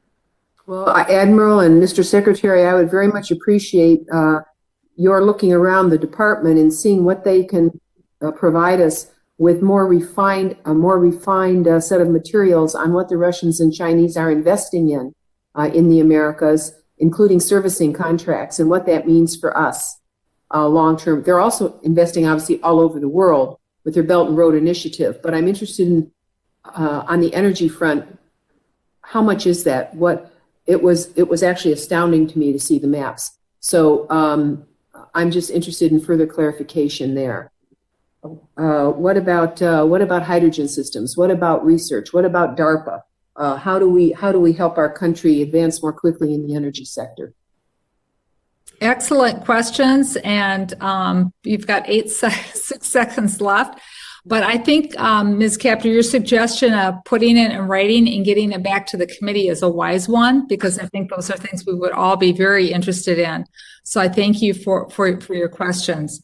We're going to go to another round of questions, but we're going to keep it to 3 minutes because we have several people still on, and I'll go at the end. So we're going to do Mr. Cuellar, then Mr. Calvert. Thank you, Madam Chair. Real quickly, talking about the military equipment that we sell, I think we all know that the situation with the Russians and the Chinese, they have a very streamlined process. I know the equipment is not as good as ours. I understand all that. But can you all submit to the committee a way that we can streamline our process so we can sell equipment faster to our partners that, they want to buy our equipment, but if it's going to take too long, they're going to go somewhere else, even if it might be cheaper or not as good equipment. Just your quick thoughts, but I'd rather have it in writing and submit it to the committee. And thank you, sir. I know we've been working to try to increase. Our speed of relevance with regards to foreign military sales. When I was down at OSD, before coming back up here to the Navy Secretary, there was a lot of efforts taken last fall to increase the sale of some M209s to India, working with some of the weapon systems there. And it was a whole of government effort to try to get that through. And it's something that we're definitely focused on. I think I won't speak for the CNO, but you're absolutely, there is a competition right now for the market. We have to move faster. We know what they need because we work with those partners all the time, and they are frustrated if they can't get it fast enough, or we hold the intellectual rights. They want the intellectual property to build their own parts, etc. We're going to have to relook how we market the systems that are very interoperable with ours in a different way, because there's definitely competition for the market right now. The only I couldn't agree more with both the Secretary and the Commandant's remarks. The last thing I would add is one of the things that that the U.S. brings to the market that I think is very attractive is a kind of a holistic approach with respect to support. So it's not just providing the hardware; it's providing the training, it's providing the part support from the time that you actually purchase all through the life cycle of the system. And the Russians and the Chinese don't do that. They don't do it. If they do it, they don't do it as effectively as we do. Yeah, and I got less than 30 seconds. I understand all that. I agree with you. But can you put something in writing and give us some ideas how we can streamline the process to all of y'all? But with that, thank you so much for your service. God bless, and I yield back. Thank you, Madam Chair. Thank you, Mr. Cuellar. Mr. Calvert, and then Mr. Kilmer. Thank you, Madam Chair. I just want to carry on with what Mr. Womack, Mr. Cole, and I think everyone on our side is that the allocation that the administration has come up with for our defense budget is not adequate. And I know our Senate colleagues on my side feel exactly the same. They believe that the number that General Mattis came up with in order to meet the national defense strategy of this country should be at least a 3% plus number net of inflation or other initiatives that may be put into the budget. At that would be about a $739 billion number in order for us to meet that requirement. I bring that up because as we listen to this testimony, and we want to stay on track with the Columbia-based submarine, the hypersonics, the number of ships we have. As we know, the Chinese already have 60 more ships than the United States, and they're very capable ships. As we looked at that chart the other day of our assets within the South China Sea, we're significantly behind. And that's not to mention the other requirements that we have outside of the Navy and the Marine Corps, the B-21 bomber, the KC-46, the nuclear triad, which has to be rebuilt, not to mention our nuclear weapons system, which is needs to be redone. So I bring that up as a statement because I don't know if I'll be able to have time in the next round, but I do want to ask the Secretary, how are you going to meet the National Defense Strategy with the budget allocation that you've been given? Sir, we're going to build the most capable and most ready Navy, Marine Corps that we can within the top line that we've been given. Right now, that top line has us being able to provide around 300 ships and the Commandant's Force Design 2030. We're able to execute that at the pace. So you're making a statement here today that we're not going to be able to get to the 355 ships based upon this number. We have not been able to get to 355 ships over the last several years, and the trajectory to get there would require additional top line. Admiral, would you agree that that you're not going to be able to get to the which the Navy, as I understand it, thought that was the minimum number necessary, 355 ships, based upon the budget allocation we presently have? Yes, sir. I go back to the shipbuilding plan that the Department of Defense submitted under the Secretary in January of this year, and so that plan put us on a path to 355 ships by 2031 to 2033, but it was predicated on the assumption that we'd have 4.1% growth. So at least 2.1% for inflation and another 2% for real growth. If you don't have that growth above the 21 top line that we had, then you can't responsibly grow the fleet in a way that, as I spoke to earlier, make sure you got, make sure you're taking care of people, making sure you're taking care of all the other things that give you a fleet that's whole. Right. Thank you, Madam Chair. I yield back. Thank you. Mr. Kilmer is going to try to get back on. So right now I'd like to go to Mr. Rogers. Thank you, Madam Chair. Gentlemen, when I chaired the full committee, I remember the Navy staring down the barrel of a perilous shortfall in its strike fighter inventory. Luckily, the Congress intervened to protect the FA-18 line and continue support for the Service Life Program, both of which were necessary to support the tactical aviation needs. But I've got to tell you, it feels a little bit like deja vu all over again. Despite a known shortfall in its inventory and carriers embarking on double pump deployments to combat a magnitude of threats from Iran, China, Russia, the Navy has once again signaled its intent to stop buying new FA-18s, scrapping previous plans to buy 3 squadrons worth of new aircraft. Admiral Gilday, can you tell us about the Navy's strike fighter inventory? Is there a risk associated with the decision to stop buying new Super Hornets? So, sir, based on the top line that we have right now, as the Secretary just mentioned a moment ago, what we're trying to do is we're trying to balance modernization with current readiness, right? And so we are trying to upgrade our capabilities to the Joint Strike Fighter, the F-35. At the same time, we're taking, and I was just out at the production line last week out in St. Louis on the F-18s, looking at the upgrades that we're giving our existing fighters to give them another 4,000 to 5,000 hours of service life.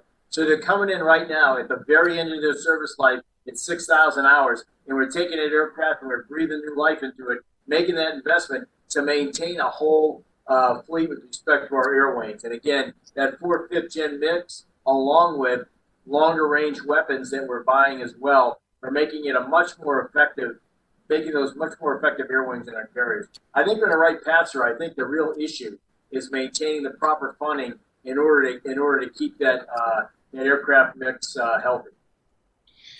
Given that we don't know what the White House budget in detail is yet, would taking the F-18 back into play, would that be possible under the parent budget that you're going to get? Sir, I can't answer that until we see what that real top line is and those tough trades that we're likely going to have to make. Not only within the Navy, I think, but across the Department of Defense, and then when our proposal finally comes up to the Hill. I don't mean to be evasive, sir. I just think those are tough decisions to make here in the next few weeks. I understand. Thank you. We're waiting for that budget, aren't we, Mr. Rogers? Mr. Kilmer. Thank you, Madam Chair, and I will beg your indulgence if my internet starts acting up again. And I'm not sure if I should address this to Secretary Harker or Admiral Gilday. I'd like to ask you briefly about the military health system reform. As you know, the DoD's been medical treatment facilities. In my district, the realignment has affected Naval Hospital Bremerton by reducing about 100 billets from their manning document over the past year. So when hospital personnel retire or separate or move to another location, their billets aren't being backfilled. And I've heard concerns from the folks I represent, including active duty service members and veterans and their families, that the realignment has impacted their access to quality care. And so I'm concerned about that. I'm concerned about the availability and quality of civilian providers to compensate for the drawdown at the Navy hospital. So what's the status of the MHS reform, and what steps do you recommend are taken before realignment is fully implemented to ensure that service members and their families have access to quality providers? Thank you, sir. That's a very important question for all of us. Taking care of our service members is one of the most important things that we're entrusted to do as a service secretary and service chiefs. People are our greatest asset, and I'm very familiar with the challenges that come with the personnel reductions, the medical service members. It's a very tough balancing act for us. Also with the Defense Health Agency as they look at staffing for various clinics as they get over management. I think the overall force structure and the composition of our militars is one of the areas that's being squeezed by our top line. If we look at how can we increase the investment in shipbuilding and readiness, this is one of the things that I've received feedback from folks as I've been traveling around like I was last week. This is a challenge getting appointments and taking care of their readiness. So it's something we're looking at. So I'm probably the person perspective on that as well. I think we learned a lot during COVID. It gave us a lot of insights into where there are likely friction points with respect to military healthcare reform. I think it probably deserves a deeper look, sir, to be honest with you. As an example, the Navy and the Marine Corps deployed a number of our personnel forward at COVID hotspots, and also we're still doing vaccinations. And so that put a strain in our military hospitals, as you would expect, right? What we did to balance that deployment of personnel is we actually reduced the services at those military healthcare facilities, not emergent care, but elective processes during the height of the pandemic over the past year. That's probably not satisfactory over the long run in terms of how we manage it.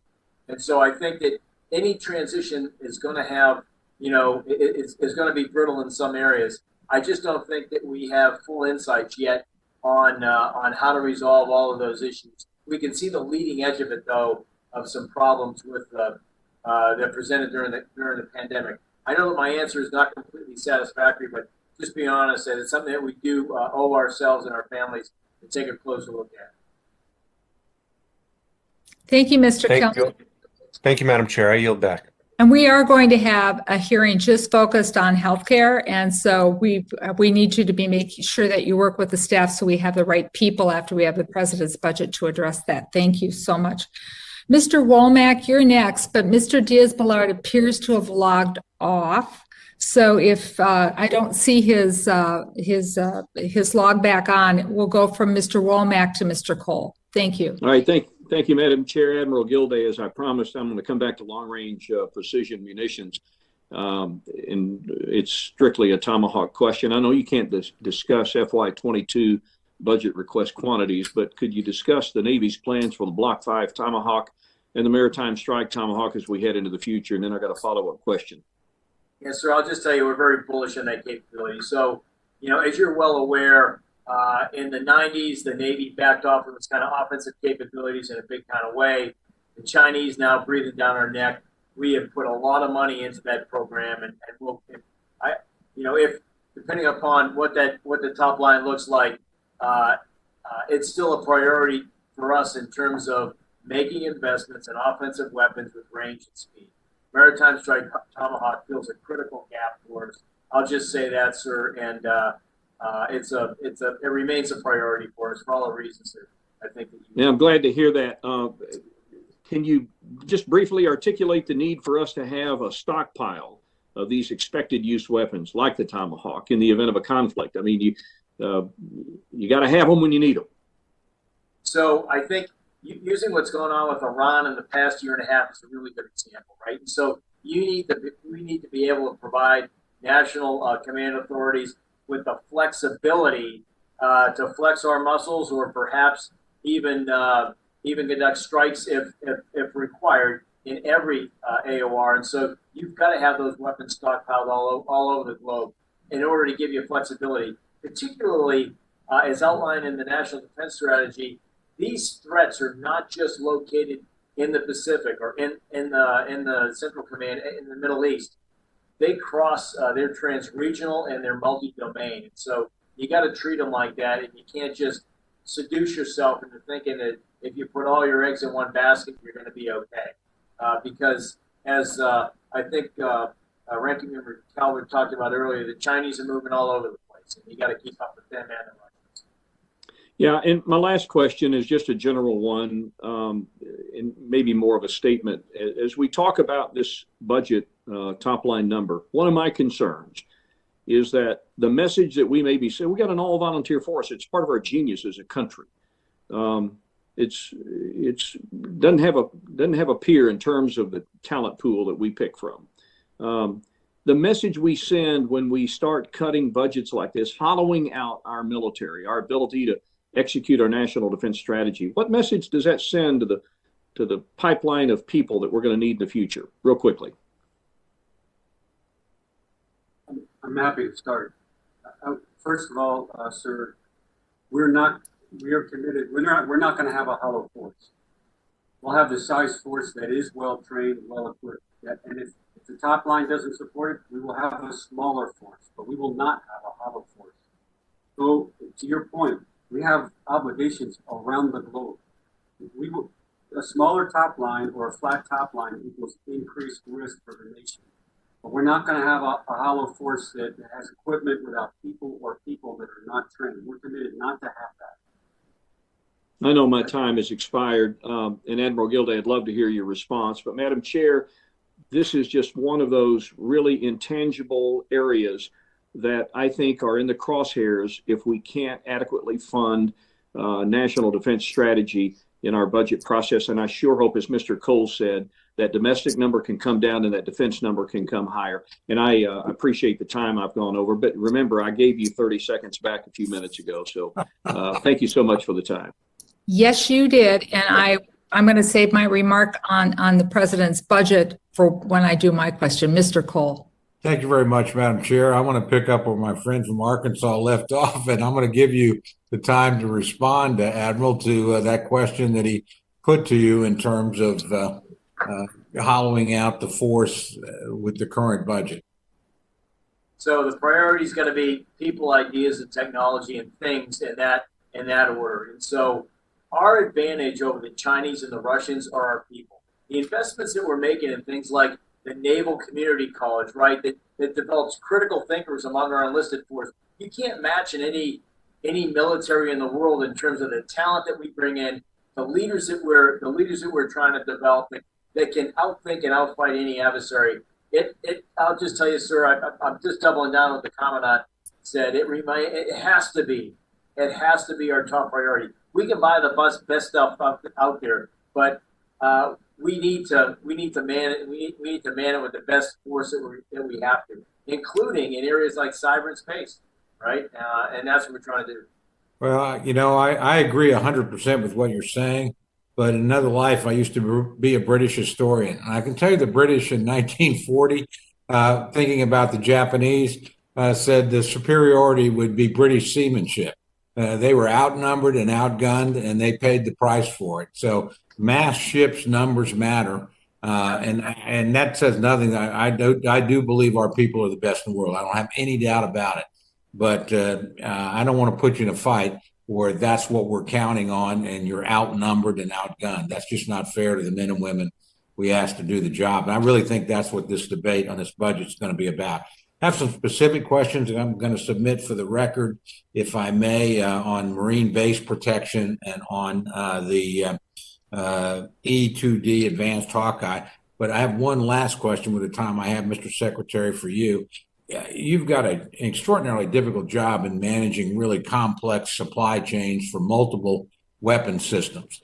And we've really seen this last year, everything from COVID-19 to ships getting caught in the Suez Canal, you name it. We've seen how supply chains can be disrupted. So I'm curious what you're doing in terms of managing that risk. Do you need additional capabilities and platforms to do that? Because I worry about, we have a lot of just-in-time stuff that needs to come online as quickly as we can bring it. And I know we're asking you to do a very tough job, so I want to make sure you got the tools you need. Yes, sir. That's a great question. We have a lot of effort targeting improving our supply chain. Our financial statement audit has identified some challenging areas as well as other things that we've looked at where we have to increase our investment in some of the business systems to track our supplies. Also, some of the various support ships to carry supplies where they need to be. When we run exercises, that's a common challenge is that we can't get the supplies where they need to go. So I definitely view that as an area where we can do. Thank you very much. Thank you, Madam Chair. Yield back. Thank you. I have a couple of questions here, and then I'll close her up. I want to talk about submarine maintenance for a few minutes here. So Secretary Harker, Admiral Gilday, I understand recommendations are being provided to you from the CBO to address the significant delays in submarine maintenance activities. Could you share with the committee what you feel might be best to, get underway to get these repairs done? And I'm going to talk about one repair in particular. The committee's been closely monitoring the repair of the USS Boise, which was originally scheduled to enter Shipyard in 2013, but still 8 years later is waiting. So what's just on that ship alone? Could you tell us what the estimated cost to repair the submarine and when you think those maintenance efforts will be underway? Or are we going to wait another 8 years? We're definitely not going to wait another 8 years. We've got that programmed and budgeted. So Boise right now, we're doing what we call a fast start on her maintenance before she goes into the shipyard. We're waiting to get a ship out of maintenance so we can get Boise in. Her maintenance is fully funded, ma'am, and that maintenance will begin in 21 once we get that second ship out. With respect to more broadly, as you mentioned, delays with respect to the submarine maintenance. That is primarily done in our our 4 public shipyards, although we are doing some maintenance availabilities with some private vendors.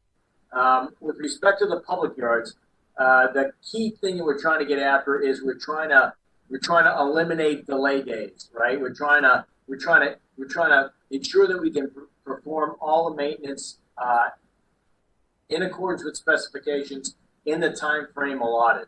So in the past 18 months, we've gone from 7,000 delay days down to 1,200.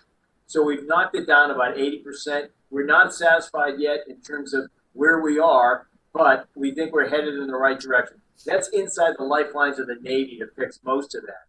With respect to private vendors, I would tell you that they are not delivering on time. And so it's been disappointing for us. I have been down to Hampton Roads to meet with the vendor down there that does the work for us. The same thing up in Groton, Connecticut. It's an area that, industry just has to step up as well as the Navy stepping up to deliver these ships on time. And so with Boise is an example of a ship that fell behind because we just didn't have it. We just fell behind in terms of moving ships through the maintenance phase at the right cadence that they're supposed to. And if I could add one more comment to that, one of the things I mentioned in my opening comments was our business systems. Some of the business systems we rely on at our shipyards are antiquated. Things that use COBOL, which is a programming language that was antiquated back when I was in college 30 plus years ago. We've got to invest in updating those systems. We don't have an electronic time and attendance system at our public shipyards. We've got a lot of problems that need to be fixed so that we can be more scientific in how we do that work.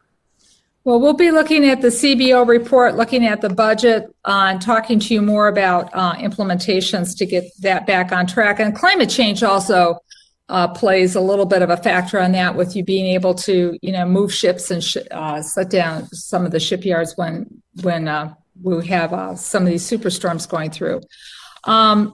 I'm going to ask you to, once again, we're looking forward to the information on the Marine Corps 2030 rollout on that. And also in the president's speech last night, he talked about Buy American. So we'd be looking to see in your budget how the Navy begins to invest in development for the next generation, whether it's submarines or our other large combat ships and amphibious ships. What we do to make sure that we keep our industrial base and our domestic supply base healthy as we move forward. The last comment I would make before I adjourn, and I didn't interrupt, I let things keep going as my colleagues on the other side of the aisle were talking about the budget. I want to be clear, though, President Biden's proposed budget is an increase for DoD of $11 billion. And that is substantially more than the $2.5 billion proposed increase in the defense spending from FY 2020 to 2021 that was President Trump had in his last appropriation cycle. Gentlemen, I want to thank you so much for your testimony, for your courtesy of reaching out to the offices ahead of time. We look forward to seeing the budget. You already have some homework assignments to get back to the committee and to members on some of the questions that you were not able to answer through no fault of your own because the budget was not in front of us. So thank you for your service. I hope you and your families and all those who serve alongside of you and under you stay healthy during this time of COVID and all your missions are completed safely. With that, I will conclude today's hearing and this subcommittee stands adjourned.